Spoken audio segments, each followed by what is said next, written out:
Hello and thank you for joining me today. I'm Jan Clothier of Thinking Stamping and I'm an independent Stampin' Up demonstrator based in New Zealand. Today I'm going to share with you how I made this card using the Soft Seedlings set from the July to December mini catalogue 2022. I made this card for the colour challenge at Colour Inspiration where I'm a team member, and the three colours that we had to work with were Orchid Oasis, Pear Pizzazz and Daffodil Delight. So obviously you could adapt that to any kind of colours that you liked. So we'll start off by looking at what you need to make this card. So obviously you need the Soft Seedlings set. I'll just pop that over there for now. I used an Orchid Oasis card base. It's half of an A4 sheet, so 21 centimetres wide and scored at 10.5 and cut to 14.8. But if you don't use metrics, then you should just use whatever your standard card base size is. So we'll just fold that so it's ready to go. Pop it over to the side. Now, you need two pieces of basic white, and I've cut those half a centimetre smaller, so they're 10 centimetres by 14.3. One of these is for the inside, so we can just pop that aside until we need it. The other one is the card front, and as you can see, I've already embossed that, and I used the leaf fall folder also from the July to December 2022 mini catalogue. Now, I wanted the leaf fall to go sort of diagonally wise, so when I embossed it, I made sure that I popped it in so that I got that kind of pattern. It's a beautiful folder anyway, so pop that aside, and that will of course eventually be attached to that. Now there's a few other little bits and pieces that you need. So I have used a tag format, and so here are my two tags. One is cut out of shimmery white cardstock because I'm going to be using water on it, so I didn't want to use just plain white. And the other is cut from one of the pages from the 2022 to 2024 In Colour Designer Series pack. Now in that pack you get some sheets of every colour of the new In Colours, and there are 4 available patterns. So there's those two, and there's those two, and I've chosen to use that sort of herringbone, almost suit pattern, but you know, obviously you could use whichever pattern pleased you.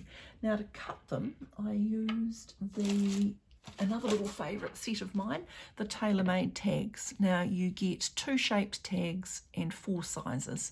So the one that I've used today is the largest of those, and they come with little I don't know what you call them, reinforcers for the holes, and so I have cut a set from Daffodil Delight, and I will attach, when I've done everything I'm going to do to the tag, I'll attach that there. So you need a little scrap of some kind of coordinating colour to make the reinforcers with.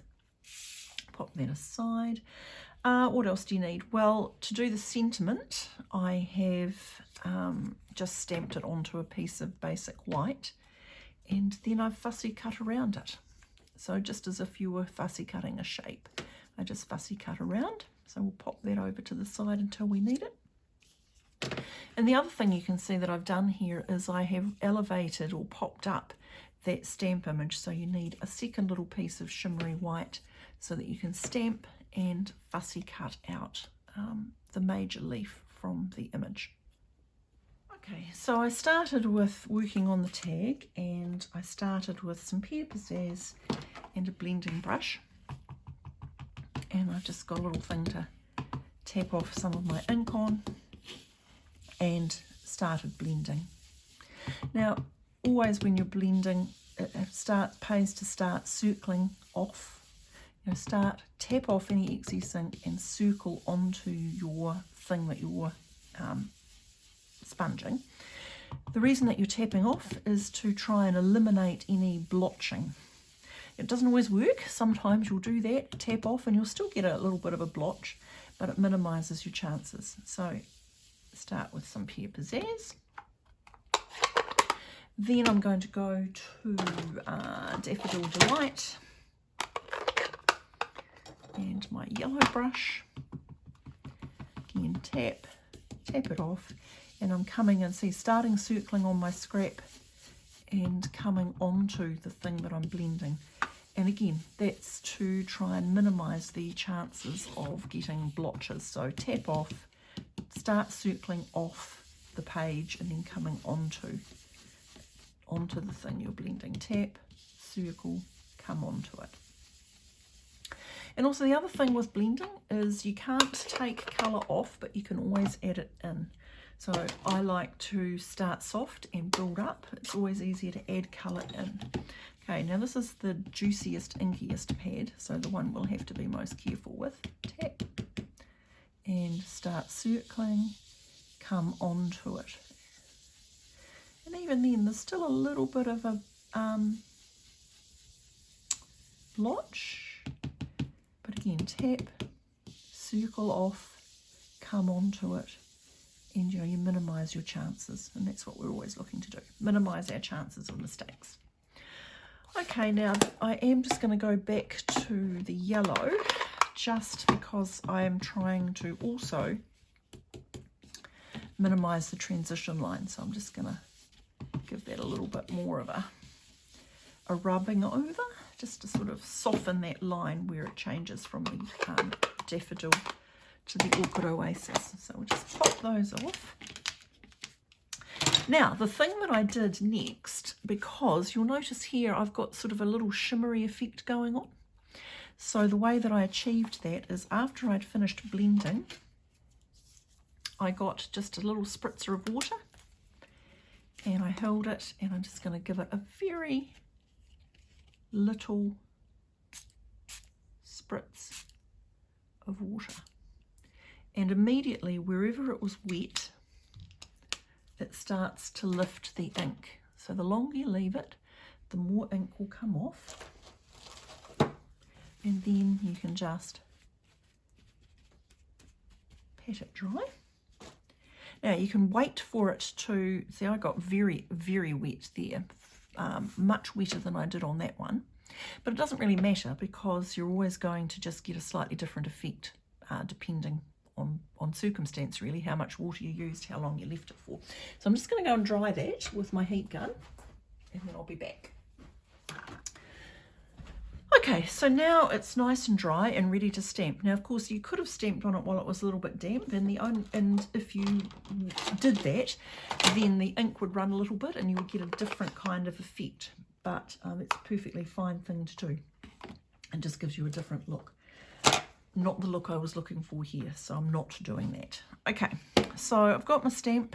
Obviously, the stamp set's only got a couple of images. This beautiful one here, it is a distinctive stamp, I believe. If it's not, it should be. It's certainly got lots of beautiful, beautiful detailing in it. It's a very fine image. So because it's a big stamp, I'm going to tap on the ink this way up, tapping the pad onto the stamp rather than the other way around. Okay. And now I'm going to just give that a nice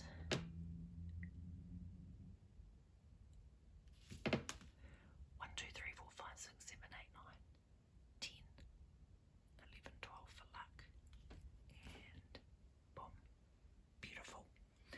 Okay, so now we've got that nicely on there. We're pretty much ready for a bit of assembling. So let us get the glue, a little dibble of glue on there. Some tweezers is always helpful at that point. Okay, we've got that happening. Certainly it's time to add on the embossed front.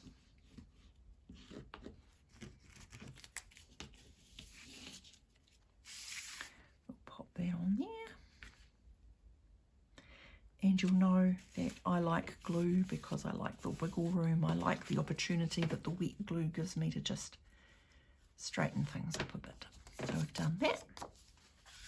Now I want these two to be slightly offset, and I want them to stick together in perpetuity, so I'm going to glue them together. And I think that will work, yep. Now I have got this lush bow here, and before I attach this to the front I am just going to thread that through now. Now I've used the crinkle seam binding ribbon, which is just, I love it because it's so soft and drapey and it ties beautifully. I'm not generally a ribbon person, but this ribbon made me do it. Now I got all carried away here and made a particularly lush bow. I mean, you could just do a single bow and that would be fine. What I did, I kind of did it accidentally. So I threaded through the ribbon like so. And I don't know why I had such a long tail, but I did. And so I tied it once. And then I went, gosh, I've got a lot of tail left. Let's try tying that again. And that's sort of how I ended up with that bow. I just went, okay, once. Oh, well, I've still got some ribbon left. Let's tie a second bow. And that kind of worked. So I went, oh, still got some tail left. So let's go for gold. Let's go for a third one.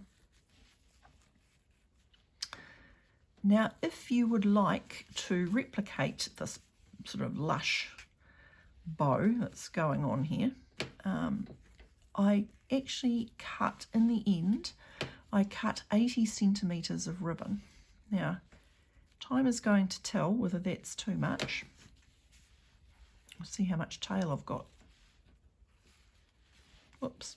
Of course, if you tie it on its own tail, you run out. Okay, so third bow, here we go. Let's see if we can get it.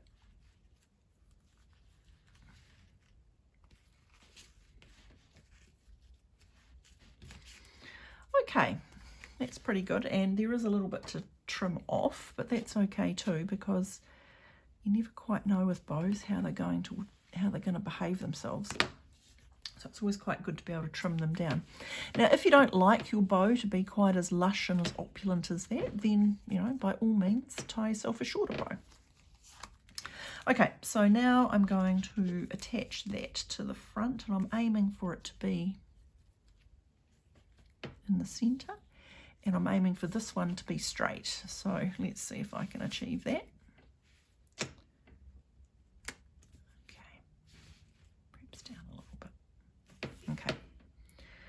Give it a press. It's always, you always have to press, give it a little bit more of a press than normal when you're attaching something to a textured front, and that embossing folder is a 3D folder, so it is actually quite textured. So you do need to spend just a little moment making sure the glue's got a good hold. Now, this one that I cut previously, I did it exactly as I said. I stamped that onto another piece of shimmery white, and then I just fussy cut it.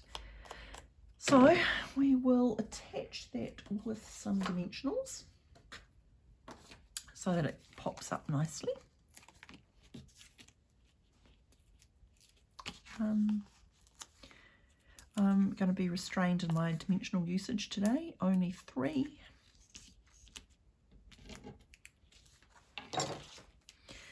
Now I'm going to have to place that over where it's stamped.